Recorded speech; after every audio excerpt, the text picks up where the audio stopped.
ಕರಿಯಾ cinema ರೀ-ರಿಲೀಸ್ ವೇಳೆ fans ಪುಂಡಾಟ, ಲಾಠಿ charge, ಅಂಧಾಭಿಮಾನಿಗಳನ್ನ ಬಂಧಿಸಿದ ಪೊಲೀಸರು. ಬಳ್ಳಾರಿ ಜೈಲಲ್ಲಿ ದಾಸನಿಗೆ ಮಾಂಸದೂಟ. ಜೈಲಲ್ಲಿ ದಿನ ಕಳೆಯೋಕೆ ಪುಸ್ತಕದ ಮೊರೆ ಹೋದ ಕರಿಯಾ. ಜೈಲಲ್ಲಿ ನಿದ್ದೆ ಬಾರದೆ ಒದ್ದಾಟ, ಸೊಳ್ಳೆ ಕಾಟ. ಬಳ್ಳಾರಿ ಜೈಲಲ್ಲಿ ಒಂದೇ ದಿನಕ್ಕೆ ಥಂಡ ಹೊಡೆದ್ರ ಪುರ್ಕಿ. ಏನ್ ಮಾಡ್ಲಿ ಹೇಳಿ, ನನ್ನ ಟೈಮ್ ಗ್ರಹಚಾರ ಚೆನ್ನಾಗಿಲ್ವೇ ಅಂತ ಹೇಳಿದ್ದಾರೆ ಸಾರಥಿ. ಹೊಸ ಟ್ರೆಂಡ್ ಸೃಷ್ಟಿ ಮಾಡಿದ ಕೈದಿ ನಂಬರ್ 511 ಎಲ್ಲವನ್ನೂ ನೋಡ್ತಾ ಹೋಗೋಣ ಕರ್ನಾಟಕ ಟಾಪ್ 20ಯಲ್ಲಿ. ರೇಣುಕಾಸ್ವಾಮಿ ಕೊಲೆ ಕೇಸ್ನಲ್ಲಿ ದರ್ಶನ್ ಜೈಲು ಸೇರಿದ್ದಾರೆ. ಪರಪ್ಪನ ಅಗ್ರಹಾರ ಜೈಲಿನಿಂದ ಬಳ್ಳಾರಿ ಜೈಲಿಗೆ ಶಿಫ್ಟ್ ಆದ ಬೆನ್ನಲ್ಲೇ ಇವತ್ತು ಕರಿಯಾ ಸಿನಿಮಾ ಕೂಡ ರೀ-ರಿಲೀಸ್ ಆಗಿದೆ. ಇದೇ ವೇಳೆ ಬೆಂಗಳೂರಿನ ಪ್ರಸನ್ನ ಥಿಯೇಟರ್ನಲ್ಲಿ ದರ್ಶನ್ ಅಭಿಮಾನಿಗಳು ಪುಂಡಾಟಿಕೆ ಮೆರೆದಿದ್ದಾರೆ. ಪೊಲೀಸರು ವಾರ್ನಿಂಗ್ ಕೊಟ್ಟರು. ಅವಾಚ್ಯ ಶಬ್ದಗಳಿಂದ ನಿಂದಿಸಿದ ದರ್ಶನ್ ಅಭಿಮಾನಿಗಳನ್ನ ಪೊಲೀಸರು ಬಂಧಿಸಿದ್ದಾರೆ. ಬೆಳಗ್ಗೆ ಅಷ್ಟೇ ವಾರ್ನಿಂಗ್ ಕೊಟ್ಟಿದ್ದ ಪೊಲೀಸರು ನಿಮ್ಮಂತಹ ಅಭಿಮಾನಿಗಳಿಂದ ದರ್ಶನ್ಗೆ ಕೆಟ್ಟ ಹೆಸರು ಅಂತೇಳಿ ಪೊಲೀಸರು ಕ್ಲಾಸ್ ತೆಗೆದುಕೊಂಡಿದ್ದಾರೆ. ಬೇರೆಯವರಿಗೆ ತೊಂದರೆ ಕೊಡಬಾರ್ದು, ನಿಮ್ಮಿಂದ ಇನ್ನೊಬ್ಬರಿಗೆ ತೊಂದರೆ ಆಗಬಾರ್ದು ಅಂತೇಳಿ ಮೈಕ್ ಹಿಡಿದು ದರ್ಶನ್ ಅಭಿಮಾನಿಗಳಿಗೆ ಪೊಲೀಸರು ವಾರ್ನಿಂಗ್ ಕೊಟ್ಟಿದ್ರು. ಮಾಗಡಿ ರಸ್ತೆ ಪೊಲೀಸ್ ಠಾಣೆಯ ಪೊಲೀಸರು ದರ್ಶನ್ ಅಭಿಮಾನಿಗಳಿಗೆ ಕಿವಿಮಾತನ್ನು ಕೂಡ ಹೇಳಿದ್ರು. ಆದರೆ ಅಭಿಮಾನಿಗಳು ಮಾತ್ರ ಪುಂಡಾಟಿಕೆಯನ್ನ ಮೆರೆದಿದ್ದಾರೆ. ಥಿಯೇಟರ್ ಬಾಗಿಲಿನಲ್ಲಿಯೇ ನಿಂದಿಸಿದ ಮೂವರು ಅಭಿಮಾನಿಗಳು ಬಾಯಿಗೆ ಬಂದಂತೆ ನಿಂದಿಸಿ ಥಿಯೇಟರ್ ಬಾಗಿಲನ್ನು ಹಾಕೊಳ್ತಾರೆ. ಆದರೂ ಬಿಡದ ಪೊಲೀಸರು ಥಿಯೇಟರ್ ಬಾಗಿಲನ್ನು ತೆಗೆದು ವಶಕ್ಕೆ ಪಡೆದುಕೊಂಡಿದ್ದಾರೆ.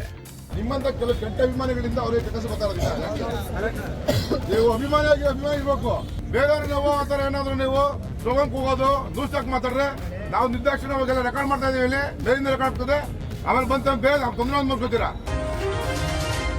ಬಳ್ಳಾರಿ ಜೈಲಲ್ಲಿ ದರ್ಶನ್ ಇಂದು ಮಧ್ಯಾಹ್ನ ಮಾಂಸದೂಟ ಮಾಡಿದ್ದಾರೆ. ಜೈಲಿನ ಮೆನ್ಯೂ ಪ್ರಕಾರ ತಿಂಗಳ ಮೊದಲ ಶುಕ್ರವಾರ ಹಾಗೂ 3ನೇ ಶುಕ್ರವಾರ ಮಟನ್ ಊಟ ನೀಡಲಾಗುತ್ತೆ. ಹಾಗೆಯೇ ಇಂದು ಮಟನ್ ತಯಾರಿಸಿದ್ದಾರೆ. ದರ್ಶನ್ಗೆ ಜೈಲು ಸಿಬ್ಬಂದಿ 90 ಗ್ರಾಂ ಮಟನ್ ಊಟ ನೀಡಿದ್ದಾರೆ.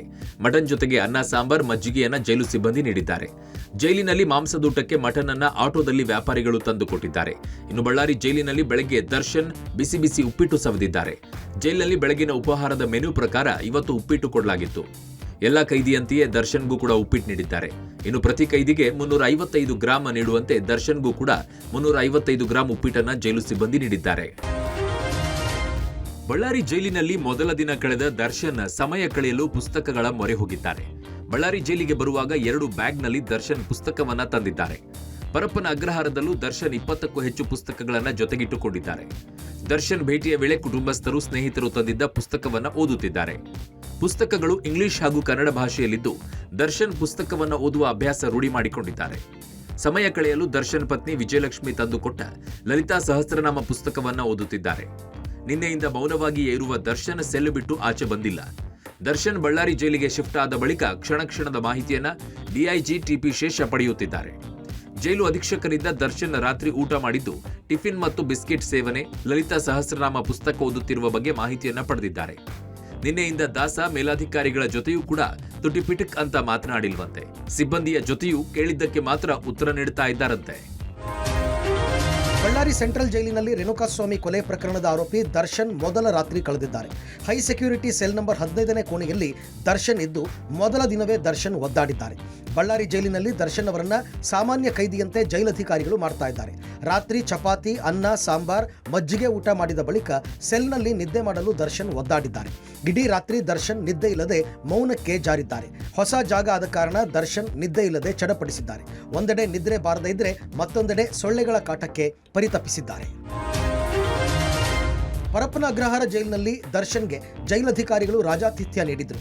ಈ ಸಂಬಂಧ ಒಟ್ಟು 12 ಅಧಿಕಾರಿಗಳ ತಲೆದಂಡ ಕೂಡ ಆಗಿದೆ. ರಾಜಾತಿಥ್ಯ ಸ್ವೀಕರಿಸಿದ ದರ್ಶನ್ ಬಳ್ಳಾರಿ ಜೈಲಿಗೆ ಶಿಫ್ಟ್ ಕೂಡ ಆಗಿದ್ದಾರೆ. ಇನ್ನು ಈ ವೇಳೆ ದರ್ಶನ್ ಪೊಲೀಸರ ಜೊತೆ ಪಶ್ಚಾತ್ತಾಪದ ಮಾತುಗಳನ್ನು ಆಡಿದ್ದಾರಂತೆ. ಏನ್ ಮಾಡ್ಲಿ ಸರ್, ನನ್ನ ಗ್ರಹಚಾರ ಹಾಗೂ ಟೈಮ್ ಎರಡೂ ಸರಿಯಿಲ್ಲ. ಕೇಸ್ ಬಗ್ಗೆ ನಾನು ಈಗ ಏನು ಹೇಳಿದ್ರೂ ತಪ್ಪಾಗುತ್ತೆ. ಕಾನೂನಿನ ಮೂಲಕವೇ ಎಲ್ಲವನ್ನೂ ಎದುರಿಸ್ತೀನಿ ಅಂತ ಪೊಲೀಸರ ಜೊತೆ ಹೇಳುವಾಗ ದರ್ಶನ್ ಭಾವುಕರಾಗಿದ್ದಾರೆ. ಇನ್ನು ದರ್ಶನ್ ಸಿನಿಮಾ ಜರ್ನಿ ಬಗ್ಗೆ ಕೂಡ ಹೇಳಿಕೊಂಡಿದ್ದಾರೆ ಎನ್ನಲಾಗಿದೆ. ಪರಪ್ಪನ ಅಗ್ರಹಾರದಲ್ಲಿ ದರ್ಶನ್ಗೆ ರಾಜಾತಿಥ್ಯ ಸಂಬಂಧ ದರ್ಶನ್ ಈಗಾಗಲೇ ಪರಪ್ಪನ ಅಗ್ರಹಾರ ಜೈಲಿನಿಂದ ಬಳ್ಳಾರಿ ಜೈಲು ಸೇರಿದ್ದಾರೆ. ಬಳ್ಳಾರಿ ಜೈಲು ಸೇರಿ ಒಂದೇ ದಿನಕ್ಕೆ ದರ್ಶನ್ ತಂಡ ಹೊಡೆದಂತಿದೆ. ಬಳ್ಳಾರಿ ಜೈಲಲ್ಲಿ ಇರೋದಕ್ಕೆ ಕಷ್ಟ ಅಂತ ಕೆಳಹಂತ ನ್ಯಾಯಾಲಯದ ಆದೇಶ ಪ್ರಶ್ನೆ ಮಾಡಲು ಮುಂದಾಗ್ತಾ ಇದ್ದಾರೆ. ಬಹುತೇಕ ಮುಂದಿನ ವಾರದ ಒಳಗಾಗಿ ಹೈಕೋರ್ಟ್ಗೆ ಅರ್ಜಿ ಸಲ್ಲಿಕೆ ಮಾಡೋ ಸಾಧ್ಯತೆಯೂ ಇದೆ. ಈಗಾಗಲೇ ಬಳ್ಳಾರಿ ಜೈಲಿನಲ್ಲಿ ಒಣ ಚಪಾತಿ ತಿಂದುಕೊಂಡು ಬೇಸರದಲ್ಲಿ ಕಾಲ ಕಳೆಯುತ್ತಾ ಇರೋ ದರ್ಶನ್ ಮತ್ತೆ ಕೋರ್ಟ್ ಮೊರೆ ಹೋಗೋ ಸಾಧ್ಯತೆ ಇದೆ. ಇನ್ನು ಈ ನಡುವೆ ದರ್ಶನ್ ಮೇಲೆ ಮತ್ತೊಂದು ಕೇಸ್ ದಾಖಲಾಗಿದೆ. ಪರಪ್ಪನ ಅಗ್ರಹಾರ ಠಾಣೆಯಲ್ಲಿ ರೌಡಿ ಶೀಟರ್ ಬೇಕರಿ ರಘು ಜೊತೆಗೆ ಬೆಡ್ ಮೇಲೆ ದರ್ಶನ್ ಕುಳಿತಿದ್ರು. ಈ ಫೋಟೋ ಕೂಡ ವೈರಲ್ ಆಗಿತ್ತು. ದರ್ಶನ್ ವಿರುದ್ಧ ಈಗಾಗಲೇ ಎಫ್ಐಆರ್ ದಾಖಲಾಗಿದ್ದು ಅದೇ ಎಫ್ಐಆರ್ನಲ್ಲಿ ಈ ದೂರನ್ನು ಕೂಡ ಸೇರಿಸಿಕೊಂಡು ಪರಪ್ಪನ ಅಗ್ರಹಾರ ಪೊಲೀಸರು ತನಿಖೆಯನ್ನು ನಡೆಸಲಿದ್ದಾರೆ. ಈ ಬಗ್ಗೆ ಪೊಲೀಸರು ಬಳ್ಳಾರಿಗೆ ತೆರಳಿ ಮಾಹಿತಿಯನ್ನ ಸಂಗ್ರಹಿಸಲಿದ್ದಾರೆ. ಇನ್ನೊಂದು ಫೋಟೋ ಕೂಡ ಬಂದಿದ್ದು, ಕಾರಾಗೃಹದಲ್ಲಿ ಇರ್ತಕ್ಕಂಥದ್ದು ಇದರಲ್ಲಿ ಒಂದು ಫೋಟೋ ಬಂದಿದ್ದು, ಅದನ್ನು ಕೂಡ ಅದ್ರ ಬಗ್ಗೆಯೂ ಕೂಡ ಅವರು ಮಾಹಿತಿಯನ್ನು ನೀಡಿದ್ದಾರೆ. ಆ ಮಾಹಿತಿಯನ್ನು ಕೂಡ ಈಗ ನಡೀತಾ ಇರ್ತಕ್ಕಂಥ ಪ್ರಕರಣದ ತನಿಖೆಯಲ್ಲಿಯೇ ಅಳವಡಿಸಿಕೊಂಡು ನಾವು ಮುಂದುವರಿತಾ ಇದ್ದೇವೆ. ಹೀಗಾಗಿ ಒಟ್ಟು 3 ಪ್ರಕರಣಗಳ ತನಿಖೆಯನ್ನು ನಾವು ಮಾಡ್ತಾ ಇದ್ದೀವಿ. ತನಿಖೆಯ ನೇತೃತ್ವವನ್ನು ಸೌತ್ ಈಸ್ಟ್ ವಿಭಾಗದ DCP ಅವರಾದ ಸಾರಾ ಫಾತಿಮಾ ಅವರು ಮಾಡ್ತಾ ಇದ್ದಾರೆ. ಮೇಲ್ವಿಚಾರಣೆಯನ್ನು ಅಡಿಷನಲ್ CP ಅವರಾದ ರಮಣ್ ಗುಪ್ತಾ ಅವರು ಮಾಡ್ತಾ ಇದ್ದಾರೆ.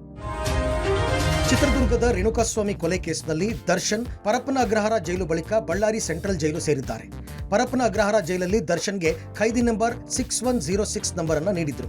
ಬಳ್ಳಾರಿ ಜೈಲಿಗೆ ದರ್ಶನ್ ಶಿಫ್ಟ್ ಆದ ಬಳಿಕ ಖೈದಿ ನಂಬರ್ 511 ಅನ್ನು ನೀಡಿದ್ರು. ಪರಪ್ಪನ ಅಗ್ರಹಾರ ಜೈಲಿನಲ್ಲಿ ನೀಡಿದ್ದ 6106 ಖೈದಿ ನಂಬರ್ ಭಾರಿ ವೈರಲ್ ಆಗಿತ್ತು. ಅಂಧಾಭಿಮಾನಿಗಳು ಟ್ಯಾಟೂ, ಫೋಟೋಶೂಟ್, ಬೈಕ್, ಆಟೋ ಮೇಲೆ ನಂಬರ್ ಹಾಕೊಂಡು ಟ್ರೆಂಡ್ ಸೃಷ್ಟಿ ಮಾಡಿದ್ರು. ಆದ್ರೀಗ ಬಳ್ಳಾರಿ ಜೈಲಿನಲ್ಲಿ ನೀಡಿರುವ ಖೈದಿ ಸಂಖ್ಯೆ 511 ಕೂಡ ಈಗ ಟ್ರೆಂಡ್ ಆಗ್ತಾ ಇದೆ.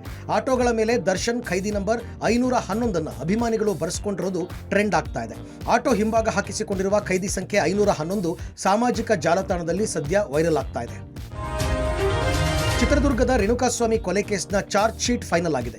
100 ಜನರನ್ನ ಸಾಕ್ಷ್ಯಾಧಾರರನ್ನಾಗಿ ಪೊಲೀಸರು ಮಾಡಿದ್ದು, ಸುಮಾರು 4500ಕ್ಕೂ ಅಧಿಕ ಪುಟಗಳಿರುವ ಚಾರ್ಜ್ ಶೀಟ್ ಅನ್ನು ಕಾಮಾಕ್ಷಿಪಾಳ್ಯ ಪೊಲೀಸರು ಸಿದ್ಧಪಡಿಸಿದ್ದಾರೆ.